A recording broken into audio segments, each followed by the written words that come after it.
This is the After Party, live with Kim McAllister. Pick a couch, grab a drink, and settle into the conversation.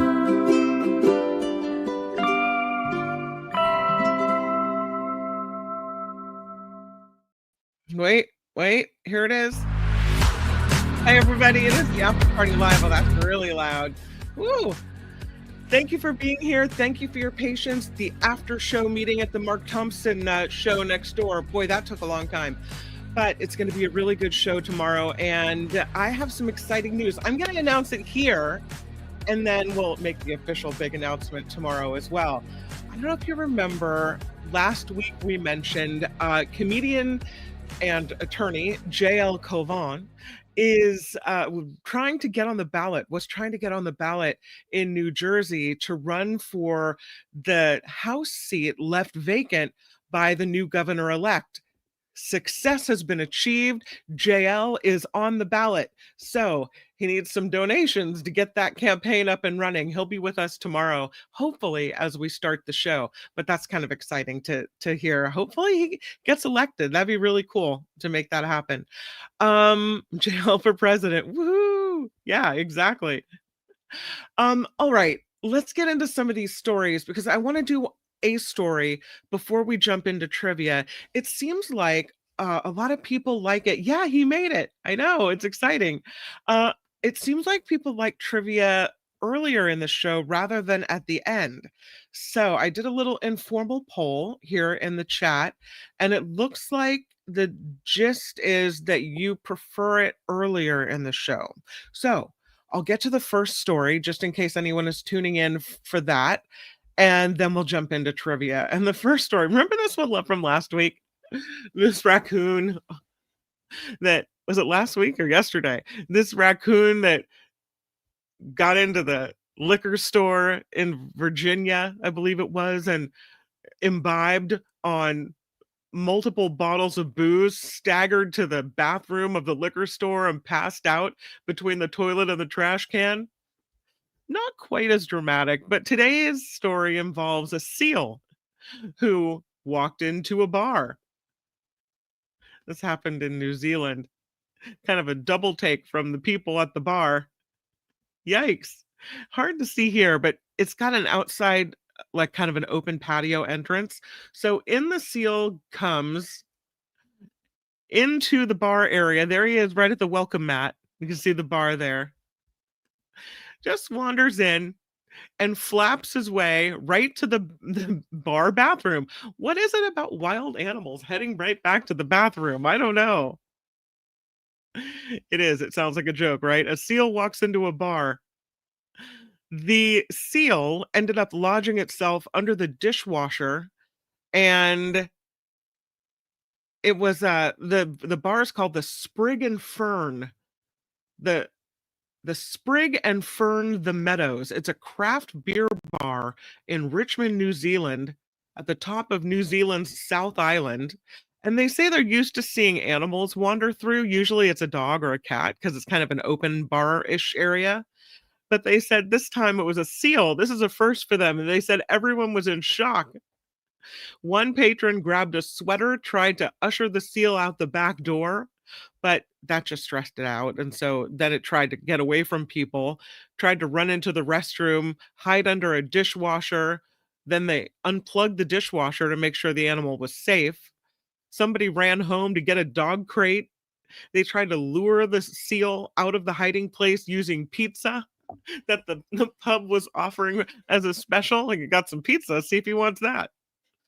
Then this other patron said to his fiance, grab the salmon, it's the salmon. And they lured it out with a salmon and put it in a dog crate. And then they waited for the conservation rangers to arrive. And it looks like they were trying to track that seal already. They had earlier calls about it. It was the fourth call of the day about this seal. They've been driving all around this new subdivision trying to find this little baby seal that they had numerous reports from the public about. The seal was released on nearby Rabbit Island, which is a safe location because there's no dogs there and looks like it, would be all right.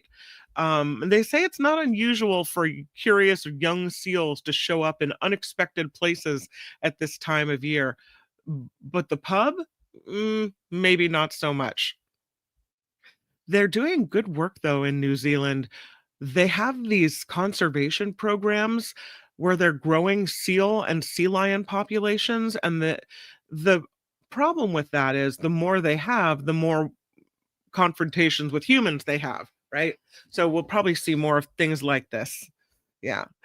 Scientists call this the silly season because there's a few months where it seems like these animals appear in strange places, on roadways, golf courses, houses, apparently bars as well. So the bar says they're going to keep salmon on the menu because they might need that again. You just don't know.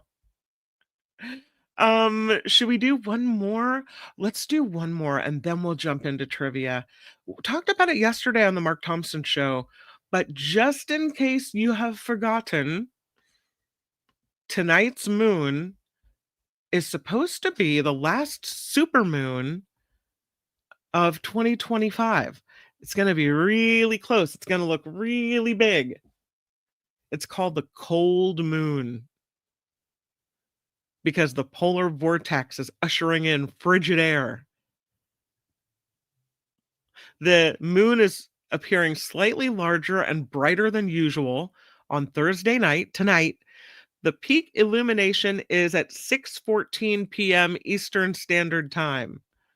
Although they say the moon will appear full for 2 nights before and after its peak.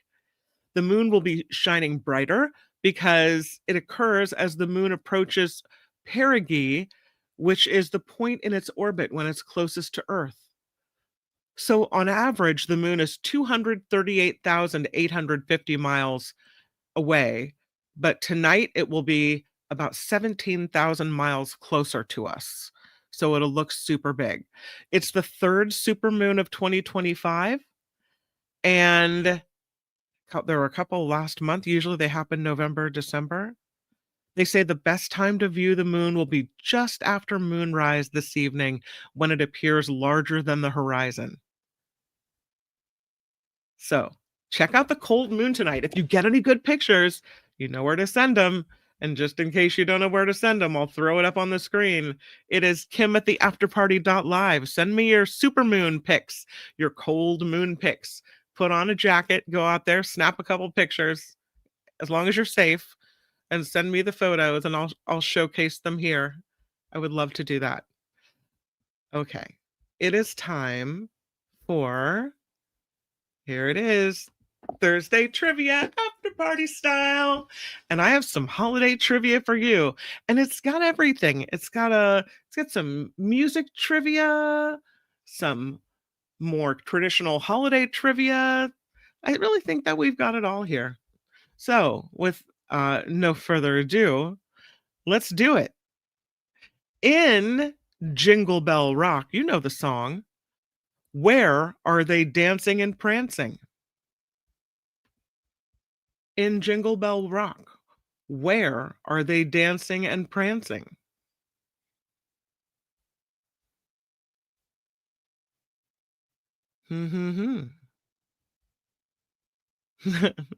That's rocking around the Christmas tree. In some square. Prancing through the snow? No. Good answers. They are dancing and prancing in. The answer would be. Does anybody have it? In Uncle Jim in Jingle Bell Square. Dancing and prancing in Jingle Bell Square. Uncle Jim has it. Tammy has it. Eileen has it. Mama has it. In the frosty air. I think that's a line, but this would be in Jingle Bell Square. Yes. Jingle Bell Square. Yvonne with the jingle bells. Nice. Next question. What do the Mean Girls cast sing at the Christmas talent show? in their skimpy little outfits. What do the Mean Girls cast sing at the Christmas talent show? You see Mean Girls? Where is Jingle Bell Square anyway? Asked Rove P. I think it's at the North Pole, right? Santa Baby, says Tammy. Jingle Bell Rock, says Mama, and Mama is correct. It is Jingle Bell Rock. That is right. Jingle Bell Rock. Oh, you should see it just because now it's a cult classic. Yeah. You got to see it. All right, next question. Here we go. Who wrote the classic Christmas carol Feliz Navidad? Who wrote the classic Christmas carol Feliz Navidad?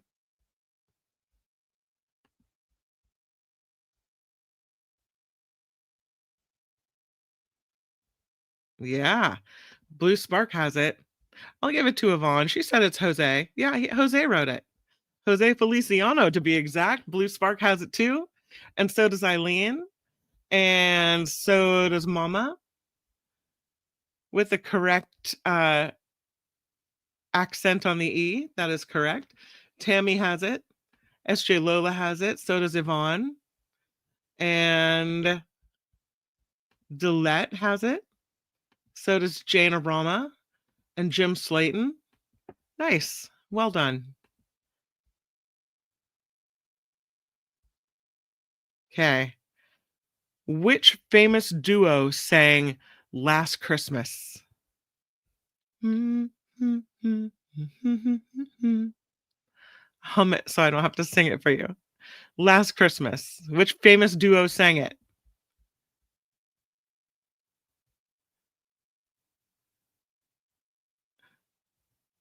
Yes, it was Wham. Heather knew it. So did Tammy. So does Sandy. Yvonne has it. I hate that song, says Blue Spark. Yeah, but you know who sings it, don't you? Gordon says Wham. So does John Slade. George Michael and whoever the other guy in Wham is. Right. SJ Lola has it. Did we finally stump Ren? Nah, you'll know some of them. Yay! Woohoo! Next question. And well done, my Wham fans. Which artist recorded the hit Blue Christmas in 1964? Which artist recorded the hit Blue Christmas in 1964? Uncle Jim says it's Elvis. Uncle Jim's right.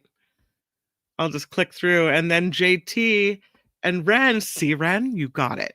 Cameo, Heather, Rev, SJ, Yvonne, John, Elvis says Sandy, Blue Spark, Dillette, Eileen, Gordon has it, John Slade and Tammy and Mama and Janorama, Yvonne.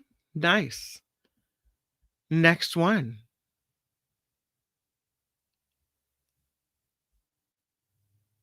A Yule log, or bûche de Noël, is a typical Christmas dessert in which region?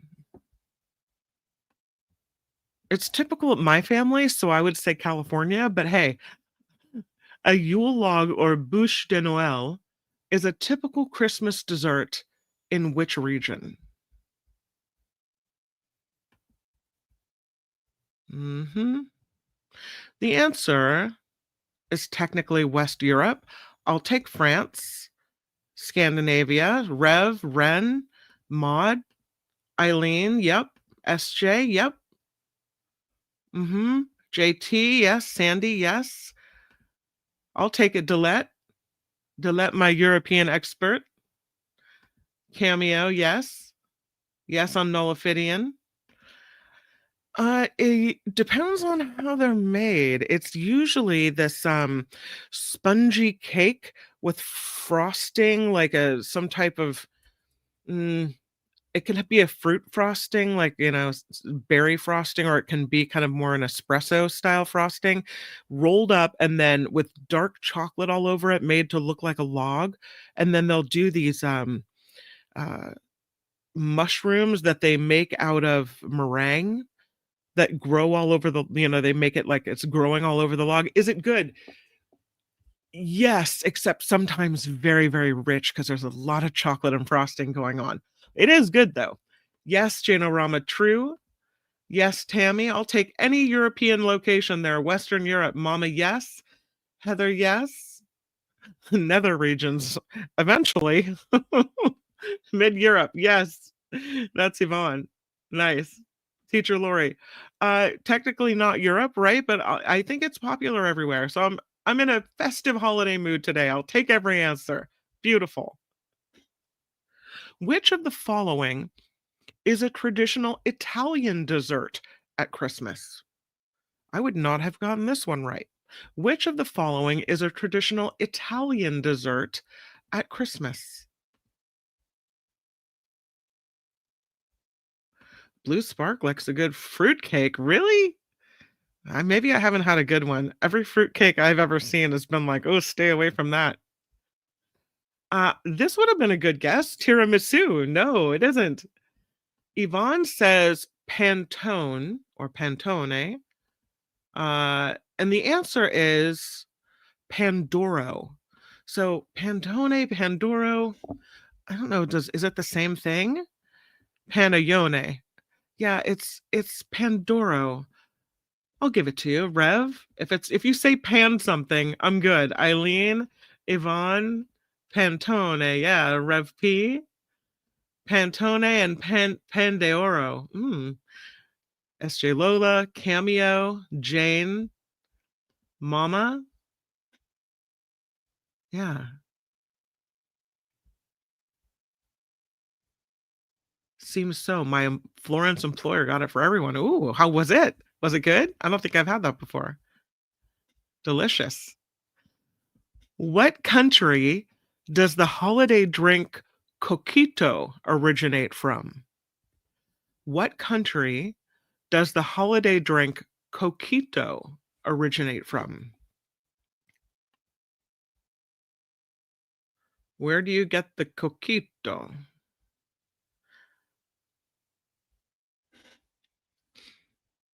I'd like to try that. Maybe tonight on the Nikki Maduro show, we could have a little coquito. SJ says Puerto Rico. SJ is correct. You get coquito in Puerto Rico. Let's do it. Yeah, delicious. Where and what time is the question? Oh, for coquito in Puerto Rico? That's 5 p.m. Pacific time tonight here on YouTube. So good. Next question. Ready for it? Here it is. Which of the Golden Girls gifts her friends a men's boudoir calendar for Christmas? Which of the Golden Girls gifts her friends a men's boudoir calendar for Christmas? If you know the Golden Girls, I think you know the character. How do you spell coquito? It's Coquito. Coquito. SJ Lola says that would be Blanche. Oh, Rev P has Blanche. Agent Kitty Feets has Blanche. I think Agent Kitty Feets is first. It is Blanche. And that is right. So Heather and Rev P and SJ Lola. Betty White is Blanche. No, Blanche is Rue McClanahan, right? Blanche, says Eileen. Mama says Blanche. So does Dillette and Jane and Tammy and Blue Spark, the floozy one. That's correct. Yeah, Rue McClanahan, says Rev P. And Yvonne. Yeah, good job, everybody. I love it. All right. In Home Alone, who helps Kevin McAllister, spelled correctly, I might add, escape from the burglars? In Home Alone, who helps Kevin escape from the burglars? My son saw that movie this year. Loved it. Wants to watch it over and over again. Home Alone. Who helped Kevin escape from the burglars? Mama says it was his neighbor, and Mama is correct. His neighbor. Old Man Next Door says cameo. That's right. Deidre has the neighbor. The old man. I'll take it, Sandy. Nice. Never seen that either? Well, you got to put Mean Girls and Home Alone on your movie watching list. The crabby old neighbor, says John Watson. That is correct. Yep. All right. The next question. Who is the creator of The Nightmare Before Christmas? Who is the creator of The Nightmare Before Christmas?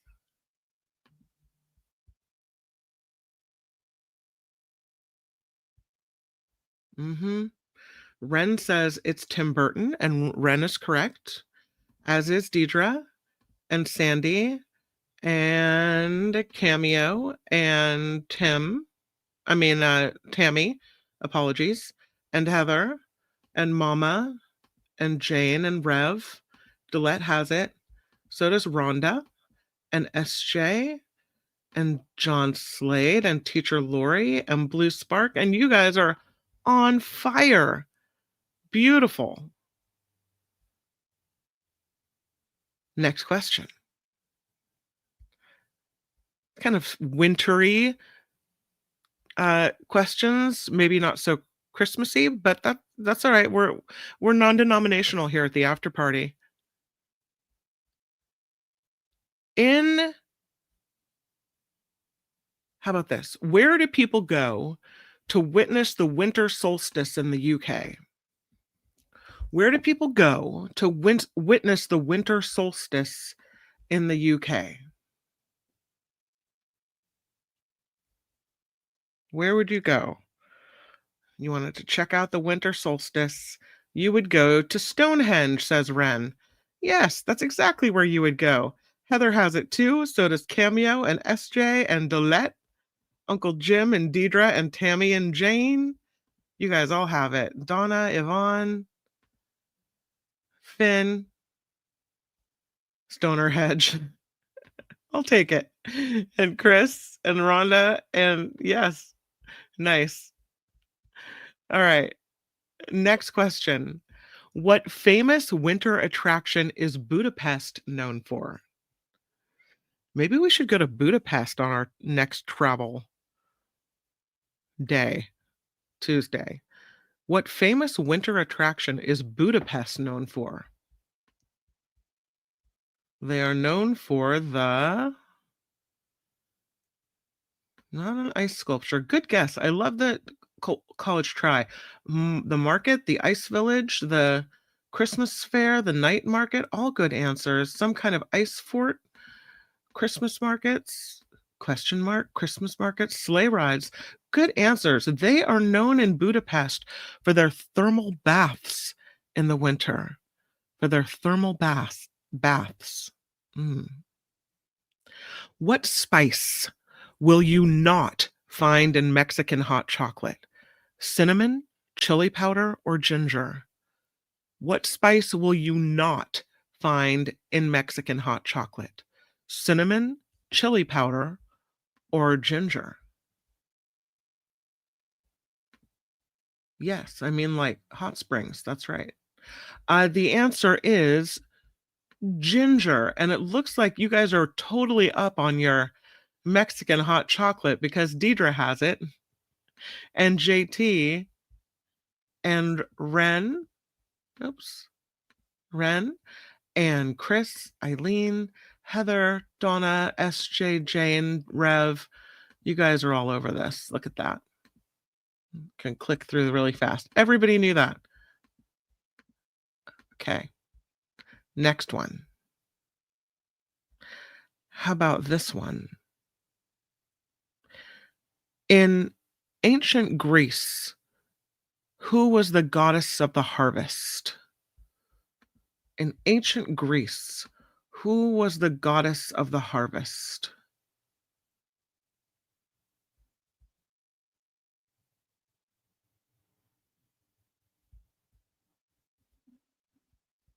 We have Minerva and a Bacchus and a Sirius and a Dionysus and a Helena and a Dionysus and a Hera and a Phaedra and a Ceres. The answer is Fruitivus. The answer is Demeter. In ancient Greece, the goddess of harvest was Demeter, or is Demeter, I should say. So that's a good question. I love it. Any Friends fans here? In Friends, who invents Santa's Tex-Mex friend, the holiday armadillo? In Friends, who invents Santa's Tex-Mex friend, the holiday armadillo? It is. Let's see if anybody gets it's the first person who gets it was Eileen, says Ross. It is Ross who invents the holiday armadillo. As Sandy gets it as well. Blue Spark Mama has it. What armadillo? Don't you have an armadillo? I think you do have an armadillo, don't you? Yeah, a holiday armadillo. That's funny. All right. Let's do a couple more Christmas questions and then we'll move on to some other stories. Here's a question for you. I don't want to make it too easy. A lot of these are very, very easy. How about this? What is the name of Rudolph's girlfriend? What is the name of Rudolph's girlfriend? I know you've watched this movie a million times along with the rest of America, or maybe the world. What is the name of Rudolph's girlfriend?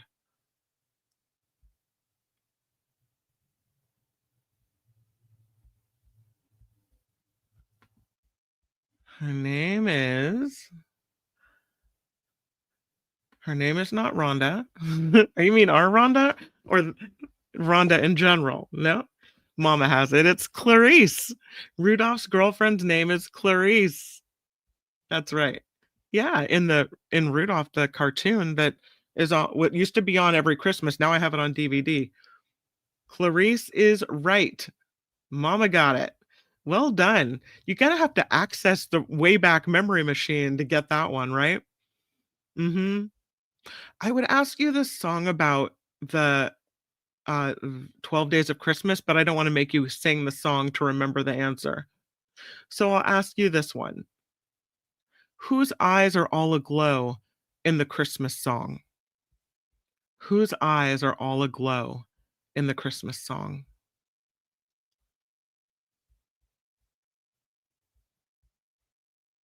This one should just come to you. Blankety blank with their eyes. Yes, you guys got it. I didn't even need to sing it. SJ Lola knew it was Tiny Tots. It's the Tiny Tots, says Chris. That's correct. Little children. Yeah, or Tiny Tots. Same idea, right? Yes, Uncle Jim, it's the tots. The kids. Every child. Children, kiddos. Technically Tiny Tots, but I'll take it. Nice one, Tammy. Yes. Well done. Question. Which fairy tale were the first gingerbread houses inspired by? Which fairy tale were the first gingerbread houses inspired by?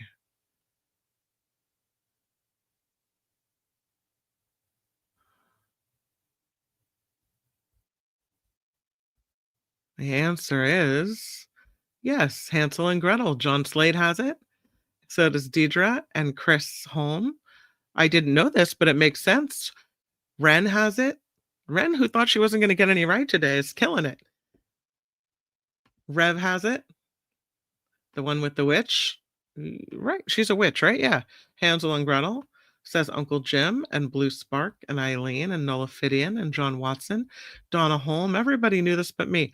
Dillette has it. JT has it. SJ has it. Jane O'Rama and Mama. Finn. Wait, what's Hansel? Did you say Hansel and Gretel? Yeah, you did. Hansel and Gretchen. You know, we'll take it all. That's cool. All right. How about one more? One more, two more. Some of these are kind of festive. What Christmas decoration was originally made from silver? What Christmas decoration was originally made from silver?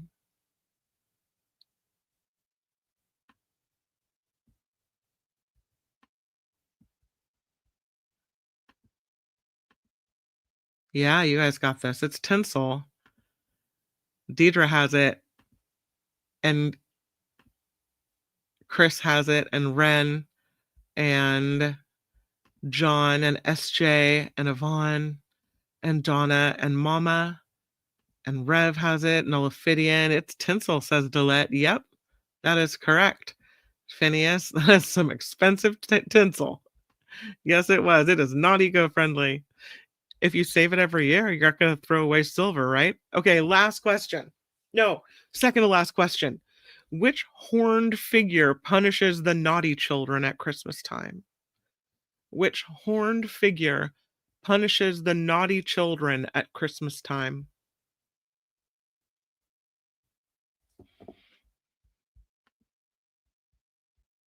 Ren says Krampus. Oh, wait, I'm sorry. Ren got it right, but who was first? I believe it was Agent Kitty Feet that was first. Krampus is indeed the correct answer. JT has it as well as good answer. Good answer.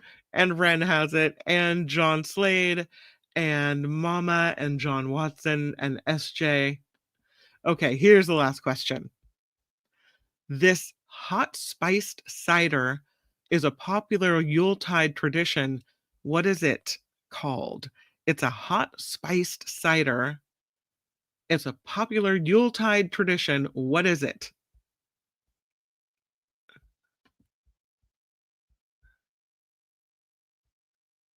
Mead. I think they're all names for the same thing, but I'm looking for one that starts with a W. Deidre says mead. Ren says mulled wine. We've got grog, got hot toddy, eggnog, mulled cider, Old Spice, mulled wine, mulled wine. Anybody have it? Yeah, SJ has it. It's wassail is the name of it. Wassail. Wassail is the name of it. Nicely done. All right. Thank you for playing holiday trivia. Kind of get you into the spirit a little bit, the holiday spirit. Thank you guys for partaking. Wassail. I gotta try some wassail, see if it's different from regular hot cider, spice cider. All right, here we go. Let's do another story as we move in. How about this one? This volcano story. It turns out, according to scientists, a volcanic eruption may have sparked Europe's Black Death plague. The plague killed between a third and a half of the European population in the mid 14th century. But nobody knew what the trigger was until perhaps now. I know, quite a transition going from jolly trivia to death in Europe, but we're doing it anyway. The massive volcanic eruption. Scientists in Cambridge and Germany are piecing together a sequence of events from environmental clues and historical records that they think solves the mystery. How in the world would the plague be caused by a volcanic eruption? Well, the scientists say that sooty particles trapped deep in the ice sheets of Antarctica and Greenland suggest there was at least one eruption by an as yet unknown volcano in the tropics around the year 1345. It shrouded the whole planet in a thick haze of ash and sulfur.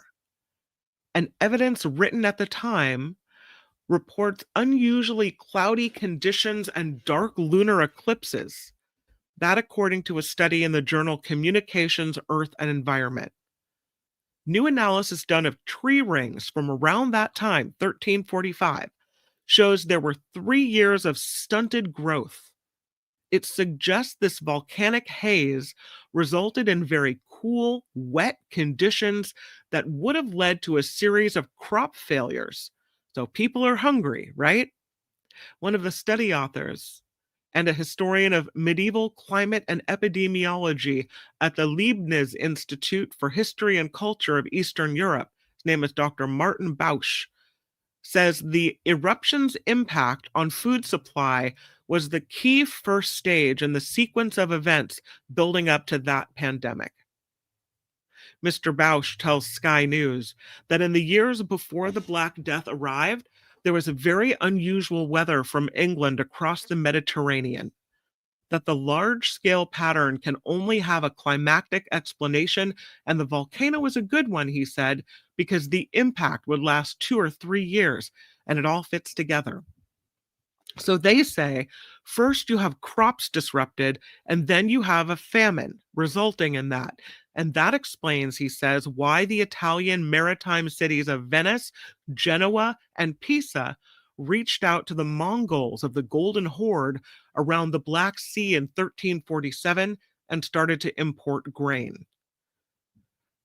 Prior to this, research concluded ships carrying grain also brought fleas infected with plague bacterium, most probably from wild gerbils somewhere in Central Asia.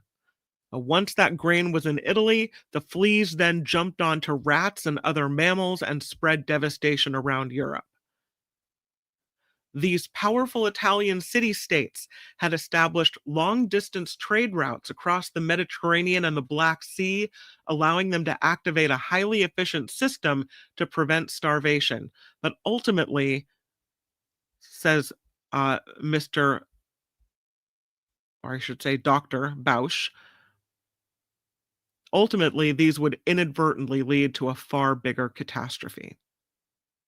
It was a perfect storm of climate, agricultural, societal, and economic factors that led to the Black Death.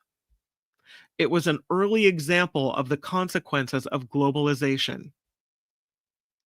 The coincidence of factors that contributed to the Black Death seem rare, probably of zoonotic diseases which jump from animals to humans, emerging under climate change and translating into pandemics likely to increase in a globalized world. And the researchers say the finding is especially relevant because of the recent experiences with COVID. Isn't that interesting? I thought that was interesting. Yeah. I'm going to the chat. See what you're talking about. Yeah. See what your thoughts are about this. Phineas says the change in the thermocline and ocean wind patterns is also causing major environmental damage. At the dawn of quarantine. Blue Spark says they tried to blame it on the hamsters. The thawing of Antarctica will release deadly viruses that will rival the Black Plague. Well, this is uplifting. Isn't this the happy show? Teacher Lori says those rodents came with fleas with grain. Yeah, but apparently all touched off by a famine that was caused by a volcanic eruption. So that's the new piece of the puzzle here. Leads one to think, says Wren, about climate change leading to disease, leading to societal disruption and change. Exactly. By looking at the tree rings and looking at historic records, they knew there was haze. They knew there was stunted growth in the trees. All right, we'll move on from this sad story to this sad story. Look at that. This is wild. This is a story about a driver in North Carolina just driving along, la la la, and all of a sudden, thwack on the windshield, or crash, bang, boom on the windshield, and in comes a cat. How'd the cat get there? It was dropped by an eagle from the sky, which is where eagles usually hang out, it turns out. The driver escaped injury when the carcass of a cat crashed into the passenger side of her front windshield. It happened in the Great Smoky Mountains National Park. Driver calling 911 from Route 74 tells the dispatcher a bald eagle dropped this cat and it came crashing into her vehicle. Not clear if the cat slipped from the eagle's talons or was discarded because maybe the bird decided they didn't want it after all. The driver said to 911, "Okay, you might not believe me, but I just had a bald eagle drop a cat through my windshield. It absolutely shattered my windshield." Crazy. The dispatcher said calmly, "Okay, I do believe you, honestly," and then laughed. That is wild. The driver said another person also saw the cat drop, remarking, "He's like, that's the craziest thing I've ever seen." The dispatcher said, "Oh my goodness, let's see. I've heard crazier." They got the driver's location. Dispatcher sends out the highway patrol. Uh, the cat did again the carcass, so the cat did not survive this situation. Um, there's a scientist with the Western Wildlife Diversity Program saying that these eagles can take animals the size of a cat. It's much harder for them to take a live cat than a dead cat. They say they don't usually prey on something they don't find palatable, and that scavenging is a common behavior in bald eagles. So it's likely that that cat was roadkill and then it was picked up by the bald eagle and then dropped. That the eagle didn't necessarily kill the cat, but it was dead before the eagle got there. That's what they think. That's wild. This is a little happier. Look at that. Don't often see a palm tree looking like this, but that is what is going on in Rio de Janeiro. These palm trees only flower once in their lifetime, toward the end of their lifespan. They're decades old and finally flowering. So it's beautiful and happy, but it also means they're coming to an end. So pretty. This palm tree is called the towering talipot. These talipot palms in a park in Rio de Janeiro are flowering for the first and only time in their lives. There's another shot of that. Pretty that is. The palms were introduced in the 1960s by a Brazilian landscape architect, Roberto Burle Marx. The palms have a lifespan of between 40 and 80 years. And when they flower, they send up this plume crowded with millions of small, creamy white blossoms that rise high above the fan-shaped leaves. It's a phenomenon that ties the past to the present, and people are stopping to take pictures of this because they're so cool looking. The people are even coming to try to collect seedlings from the flowers because they want to plant them. Interestingly, people that are planting them say we probably will never see them flower because it takes so long, but they'll be here for future generations. These palm trees, the talipot, originate in southern India and Sri Lanka. They can grow up to about 98 feet high, and they produce 25 million flowers when they blossom, using all the energy they've accumulated for decades. Finally, they get to release it with these gorgeous flowers. The flowers, if they are pollinated, will produce fruit that can become seedlings. They can be found in Rio's botanical garden. They're also flowering there along with this park. Really cool looking. Uh, the interest apparently generating positive remarks and could, they hope, spur a sense of belonging for humans to preserve rather than destroy the environment. They say this palm species gives us a reflection of temporality because it has roughly the same lifespan as a human being, 80 years or so, right? Wouldn't it be cool if we did something awesome at the end of our life? Like, I don't know, started doing something, maybe all of a sudden transformed into the most beautiful version of ourselves instead of at 19, it happened at, 82. It's beautiful. There's a close-up shot. Look at those flowers. Last story of the day is about this year's Pantone color. It's not very exciting. It's called Cloud Dancer. The name is cool. The color's, it's neutral. Kind of a smoky beige, maybe. Pantone unveiling its color of the year for 2026. The experts have selected Cloud Dancer, describing it as a shade of white that encourages true relaxation and focus. Some people are calling this one a swing and a miss, or the absence of color. Not really a color of the year if it's an absence of color. They've been doing this for what, 25 years now? 26 years? Choosing a color of the year? One year they chose 2 colors, but this year we just get Cloud Dancer. I will say, when I was looking for the color to show you, I did see that they have sample color palettes, because they must have sensed that when you pick a non-color, like an offshoot of white, maybe you need to have a palette to go with it. And I do like the palette they put up. Here's the paint palette that goes along with Cloud Dancer, since it's our 2026 color of the year. And I also I keep my walls pretty neutral. I don't want to get tired of something. So here's the color palette. You got Cloud Dancer, you've got some kind of a tealy green, and then you've got a darker beige. So, that's nice and fresh and cozy. Better than just Cloud Dancer by itself. So that's the color of the year. All right. I am going to see you, hopefully, if you have time to join in, at the Nikki Maduro show. It is at 5 p.m. tonight.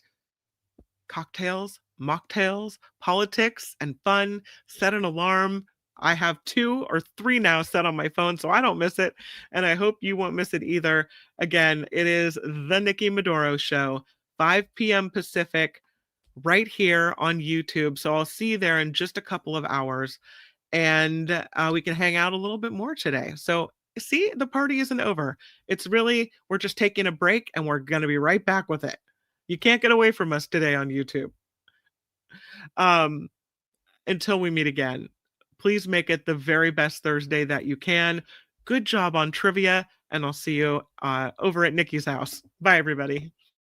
The After Party Live would like to thank the following contributors and viewers like you.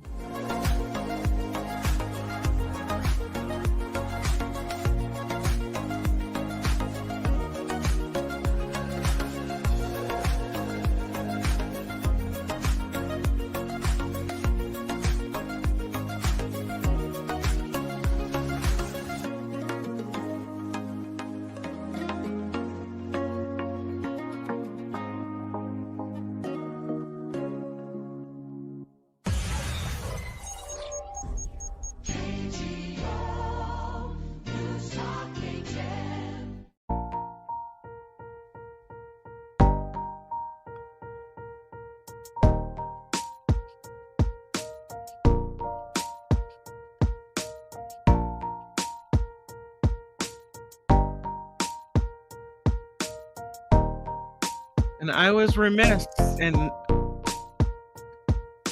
not saying anything during the show, but I would like to thank the contributors to the show as well.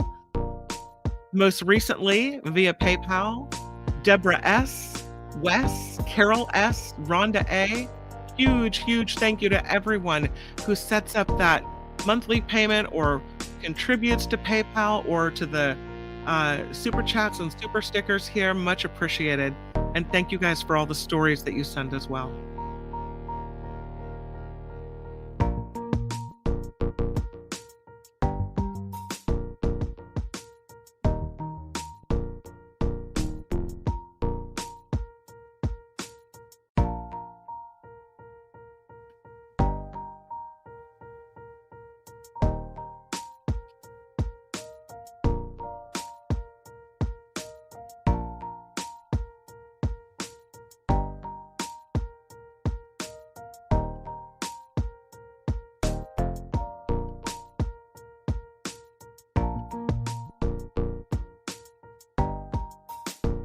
Set your alarm, Liz.